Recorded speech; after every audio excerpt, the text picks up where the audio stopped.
महाभारत में एक पक्ष द्वारा नारायणी सेना को चुना गया और दूसरे पक्ष द्वारा श्री कृष्ण जी को चुना गया। ऐसा मैं इसलिए कहना चाह रहा हूँ कि इस समय मानव भारती के स्टूडेंट्स के लिए जो नारायणी सेना का कार्य कर रही है वो हमारी फैकल्टी स्टाफ जो यूनिवर्सिटी का है वो करने का कार्य कर रहा है। दूसरी ओर हम लोग उनको प्रोटेक्ट करने की कोशिश कर रहे हैं, स्टूडेंट्स की लाइफ को सेव करने की कोशिश कर रहे हैं। नमस्कार साथियों, मैं अमन, प्रेसिडेंट स्टूडेंट्स वेलफेयर एसोसिएशन मानव भारती यूनिवर्सिटी सोलन हिमाचल प्रदेश। आज बहुत ही महत्वपूर्ण मुद्दे को लेकर आप लोगों के बीच में आया हूँ।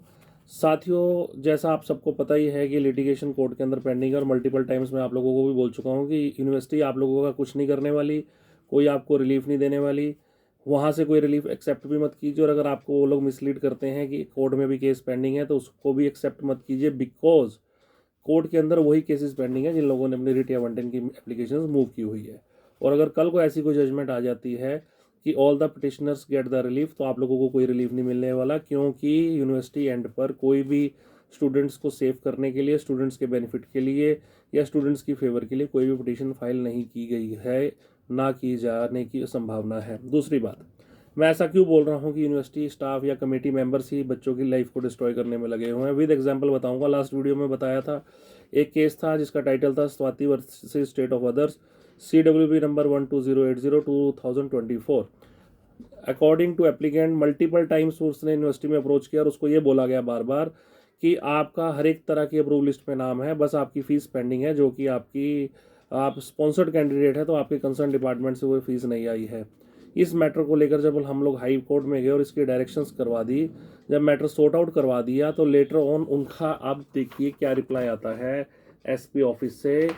Now they are saying after 1 year, जब डायरेक्शंस हो जाती हैं कि फ़ीस डिपॉजिट करवा के कंसर्न डिपार्टमेंट से फ़ीस को लेकर के इसको डॉक्यूमेंट इशू कर दिए जाए, तो अब उनको 1 साल बाद ये अप्राइज करवाया जा रहा है। मैं आपको पढ़ के सुना देता हूँ कि जो उनके टोटल मार्क्स है सेकंड सेमेस्टर में shows 6.03 and examination gazette of second semester of BA LLB shows as 5.80 which is mismatch. मतलब 1 साल से उनको ये बताया जा रहा था कि आपका सब कुछ ठीक है, सिर्फ अपनी फ़ीस जमा करवाइए। फ़ीस जमा करवाने के लिए जो कि स्पॉन्सर्ड कैंडिडेट थी हमारे थ्रू हाई कोर्ट में गई, हमने डायरेक्शंस करवा दी उसकी फेवर में। After getting the favourable directions, जब उन्होंने SP सोलन जो कि हमारे कमेटी के चेयरमैन उनको अप्रोच किया, तो एक नई प्रॉब्लम उनके लिए क्रिएट कर दी गई कि आपके तो मार्क्स भी मिसमैच है। दूसरी बात, एक बहुत बढ़िया और परफेक्ट एग्जांपल आप लोगों के बीच में आया हूँ। 6 पैरामीटर्स यूनिवर्सिटी के बच्चों के डॉक्यूमेंट्स वेरीफाई करने के लिए कमेटी के द्वारा बना दिए गए कि 6 पैरामीटर्स को जो फुलफिल करेंगे वही बच्चे जो हैं हमारे हिसाब से जेन्युइन है, अदरवाइज जेन्युइन नहीं है। विद एग्जाम्पल बता रहा हूँ, ये देखिए, मैं नेम नहीं डिस्क्लोज कर पाऊंगा क्योंकि हर किसी की पर्सनल इन्फॉर्मेशन विदाउट परमिशन हम डिस्क्लोज नहीं कर सकते, ठीक है, बट एक नॉलेज देने के लिए हमें टाइम टू टाइम ये वीडियोस बनानी पड़ती है। ये एक bar council of Punjab and Haryana द्वारा ये एक स्टूडेंट की वेरिफिकेशन करवाई गई, ठीक है। 2 पैरामीटर्स आपसे डिस्क्लोज करूंगा, ज़्यादा करने की जरूरत नहीं पड़ेगी, आप लोगों को बात समझ आ जाएगी। सीरियल नंबर 1 पे जो पैरामीटर है, whether the student is enrolled and his data send to HPPRC Shimla for the session for which he was enrolled. Student का जो है डाटा आपके पास एनरोल्ड है या उसको भेजा गया या नहीं भेजा गया उसका बताया जाए। तो इसका रिप्लाई आता है, yes, name of the student was enrolled in the university as per the admission registered but the name was not sent to HPPRC Shimla in admission disclosure list, ठीक है। पॉइंट नंबर 1 to 5 इन्होंने सारे के सारे बता दिए कि यहाँ नाम है, यहाँ नाम नहीं है, यहाँ नाम है, यहाँ नाम नहीं है। सबसे मजे वाली बात है, ये देखिए पॉइंट नंबर 5 जो मैं आपको बताना चाहता हूँ। 6 में से 5 का चलो हमें कुछ मतलब नहीं है, 5वें पॉइंट को मैं डिस्क्लोज करता हूँ। आप ध्यान से सुनिएगा कि कैसे स्टूडेंट्स की लाइफ को डिस्ट्रॉय करने में, उनको परेशान करने में ये स्टाफ और कमेटी मेंबर्स लगे हुए हैं। कंडीशन नंबर 5 है, whether the record of the examination reflect the entry of the student along with the above parameter it shall also be considered.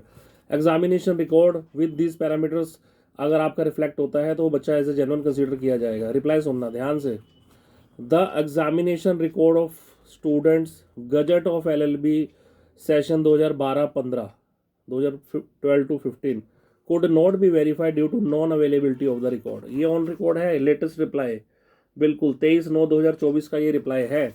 इसके अंदर ये एक्सेप्ट कर रहे हैं कि हमारे पास 2012 से 15 तक का हमारे पास डाटा ही नहीं है due to non availability of the records, ठीक है। बच्चे ने एडमिशन ली, एनरोलमेंट रजिस्टर में उसका नाम है, डिस्क्लोजर लिस्ट में फॉरवर्ड नहीं किया, इनकी गलती है। पॉइंट नंबर 5 पे आए और डायरेक्ट इधर उधर कहीं जाने की जरूरत नहीं है। According two point number 5, it is clearly mentioned कि 2012 से 15 तक का हमारे पास रिकॉर्ड ही नहीं है. If the record is not available with the committee, if the record is not available with the university, तो आप बच्चों की लाइफ डिस्ट्रॉय करने में क्यों लगे हुए? जब आपके पास रिकॉर्ड ही नहीं है तो सिंपली उसमें आप लिख के दो बच्चे को कि due to non availability of the record in these circumstances we are unable to verify your documents. We are not saying anything, either it is a genuine either it is a non genuine. आप लोग बच्चे की life क्यों destroy करने में लगे हुए हो? आप लोग बार बार जब आप एक रिकॉर्डिंग में मल्टीपल वीडियोस में बता चुका हूँ कि 2015 से पहले का आपका सारा रिकॉर्ड डिस्ट्रॉय हो चुका है, आप उसमें क्यों नहीं मेंशन कर रहे हो कि due to fire incident occurred in the month of December 2015 आपका रिकॉर्ड सारा का सारा जल चुका है, and due to non availability of the record आप बच्चों को बेनिफिट ऑफ डाउट क्यों नहीं दे रहे हो? अब आपने इस बच्चे को लिख दिया कि हाँ जी इस बच्चे ने एडमिशन तो लिया है, but non availability of the record की वजह से 2012 से 15 तक के लिए हम इसको वेरीफाई नहीं कर सकते, इसका एग्जामिनेशन रिकॉर्ड हमारे पास अवेलेबल ही नहीं. क्लियर मेंशन है, मैं दोबारा पढ़ के सुना देता हूँ. The examination record of the student gazette of LLB for the session 2012-15 could not be verified due to non availability of the record, due to non availability of the record. हर बार हर तरह से बच्चों का शोषण करने में लगी हुई है कमेटी और फैकल्टी स्टाफ मेंबर्स. बार बार मैं आप लोगों को बोल रहा हूँ कि कोई भी इन लोगों के मन में आप लोगों के लिए कोई भी सिंपैथी नहीं है. हम लोग आप लोगों के लिए एफर्ट्स कर रहे हैं, बार बार मल्टीपल टाइम्स आप लोगों के लिए जजमेंट्स आपके फेवर में लेकर आ रहे हैं. इनके ऊपर बिल्कुल भी ट्रस्ट मत रखिए. आप लोग सिंपली हाई कोर्ट में मूव कीजिए. द ओनली एजेंसी है जो वो हाई कोर्ट ही बची है जिससे आप रिलीफ को जो है एक्सेप्ट कर सकते हैं. बार बार हर वीडियो में मैं बोल चुका हूँ कि इन पैरामीटर्स को फुलफिल करने की रिस्पॉन्सिबिलिटी स्टूडेंट्स की नहीं है. यूनिवर्सिटी एंड पे ये सारी की सारी फॉर्मेलिटीज फुलफिल की जाती है. इधर बच्चे ने अपना एडमिशन लिया, एडमिशन रजिस्टर के अंदर उसका रिकॉर्ड बोल रहा है, और सीधा 5वें नंबर पॉइंट पे आप बोल देते हो कि हमारे पास तो 2012 से 15 तक का रिकॉर्ड ही नहीं है. ये जितनी डिस्क्रिमिनेशन आ रही हैं सारी की सारी चलो अभी तो स्टूडेंट की फेवर में है, बट इस वजह से कितना उसको लाइफ के अंदर स्ट्रगल करना पड़ेगा, इस तरीके से कितने बच्चों को लाइफ के अंदर स्ट्रगल करना पड़ेगा, ये इन लोगों को उससे कोई मतलब नहीं है. ठीक है, लास्ट टाइम भी हमारी मल्टीपल मीटिंग्स हुई, उसके अंदर फैकल्टी स्टाफ द्वारा यूनिवर्सिटी एडमिनिस्ट्रेशन द्वारा ये हमें अप्राइज करवाया गया कि हम इसमें रिलैक्सेशन के लिए पैरामीटर रिलैक्सेशन के लिए कमेटी को लिखेंगे, बट ऐसा इन्होंने कुछ भी नहीं किया. Just they are doing their works. वहाँ जाते हैं और वहाँ से बैठकर आ जाते हैं. काम क्या करते हैं किसी को कुछ नहीं पता. जितनी भी पेंडेंसी है कब तक क्लियर होगी किसी को कुछ नहीं पता. बच्चों की लाइफ डिस्ट्रॉय करनी है, बिल्कुल करनी है, बिल्कुल डिस्ट्रॉय करने में लगे हुए हैं.